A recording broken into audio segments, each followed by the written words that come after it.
Rancangan Undang-Undang Pengembangan dan Penguatan pada Sektor Keuangan atau RUU P2SK kembali menjadi sorotan sebab masih menghilangkan pasal 47C Undang-Undang tentang Bank Indonesia. Melalui Omnibus Law sektor keuangan ini, jajaran Dewan Gubernur BI tidak lagi diharamkan diisi oleh pengurus dan atau anggota partai politik. Direktur Eksekutif Center of Reform on Economics Indonesia (KOR), Muhammad Faisal menilai, penghapusan ketentuan itu akan berimbas buruk pada stabilitas moneter dan ekonomi di tanah air nantinya. Karena, BI sebagai otoritas moneter tidak lagi bisa independen menjalankan mandatnya menjaga makroekonomi nasional. Jelas imbasnya akan sangat buruk, artinya independensi bank sentral itu sudah bisa diintervensi secara politik, kata Faisal saat dihubungi, Sabtu, tanggal 22 Oktober tahun 2022. Sekalipun anggota Dewan Gubernur nantinya yang berpolitik itu memiliki kompetensi yang sangat baik secara teknis, Faisal menganggap politikus akan sangat sulit independen dalam menjalankan tugas-tugasnya. Sebab, secara individu, dia akan sangat tergantung pada ketentuan dan kepentingan partainya sendiri. Bagaimanapun, ada kepentingan politiknya karena berasal dari partai politik, harus patuh terhadap partai. Ini yang berbahaya, ujar Faisal. Padahal sebagai bank sentral harus independen dari segala kepentingan, baik politik maupun interes pribadi. Faisal mengingatkan, ada sejarah kelam yang masih tercatat hingga kini bagaimana buruknya kondisi ekonomi bangsa saat BI tidak lagi independen.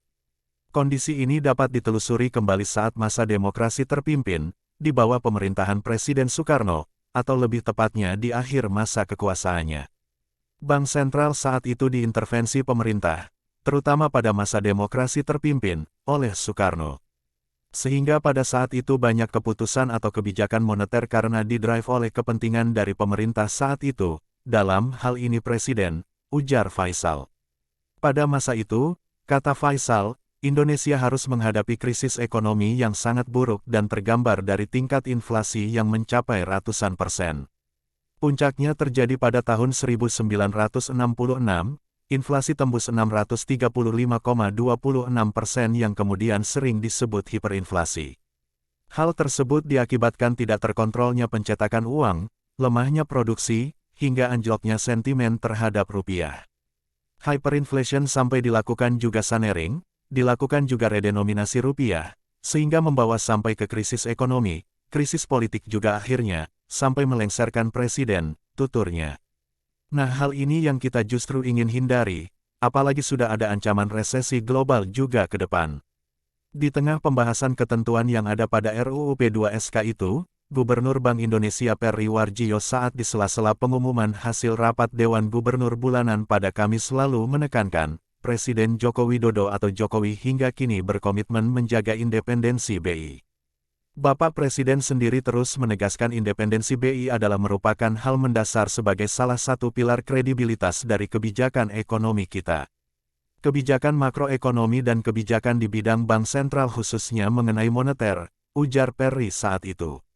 Sampai kini, dia mengaku, masih terus melakukan koordinasi mendalam terhadap para pemangku kepentingan untuk membahas RUU P2SK, terutama dengan para anggota Komite Stabilitas Sistem Keuangan KSSK, seperti Menteri Keuangan, Kepala Dewan Komisioner OJK, serta Kepala Dewan Komisioner LPS.